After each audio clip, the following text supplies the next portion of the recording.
గీతాంజలి విషయంపై సీఎం జగన్ మొదటిసారి స్పందించారు. గీతాంజలి చావుకు కారణమైన వాళ్లపై చర్యలు తీసుకోవాలని అధికారులకు ఆదేశాలు ఇచ్చారు. గీతాంజలి కుటుంబానికి అండగా ఉంటామని చెప్పారు. ఈ రోజు తెనాలికి వైఎస్ఆర్సీపీ నాయకులు కూడా వెళ్తున్నారు.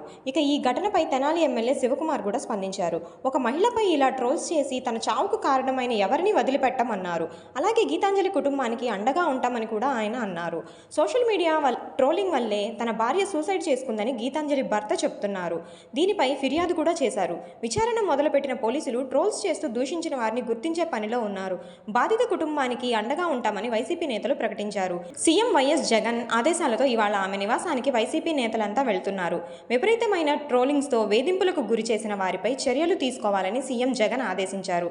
స్థానిక ఎమ్మెల్యేతో కూడా మాట్లాడి ఆ కుటుంబానికి అండగా నిలవాలని సూచించారు. తెనాలిలో గీతాంజలి మృతిపై బీసీ కమిషన్ సీరియస్ అయింది. గీతాంజలి మృతికి కారణమైన వారిపై చర్యలు తీసుకోవాలని బీసీ కమిషన్ సభ్యుడు మారేష్ కుమార్ ఆదేశాలు జారీ చేశారు. రైల్వే స్థానిక పోలీసులతో మాట్లాడిన మారేష్ కుమార్ సోషల్ మీడియాలో వేధింపులకు గురి చేసిన వారిని గుర్తించి కఠిన చర్యలు తీసుకోవాలని ఆదేశాల్లో పేర్కొన్నారు. ఈ ట్రోలింగ్ వెనుక ఏం జరిగింది అనేది ఓసారి చూస్తే, ఇటీవల అంటే ఈ నెల 4న ప్రభుత్వం నుంచి ఇంటి పట్టా తీసుకుంది గీతాంజలి. ఈ సందర్భంగా ప్రభుత్వానికి థ్యాంక్స్ చెప్పిన వీడియో వైరల్ అయ్యింది. ఆ తర్వాత ట్రోలింగ్ మొదలై ఇంతవరకు తెచ్చింది. తల్లి మరణంతో 2 చిన్నారులు తల్లడిల్లిపోతున్నారు.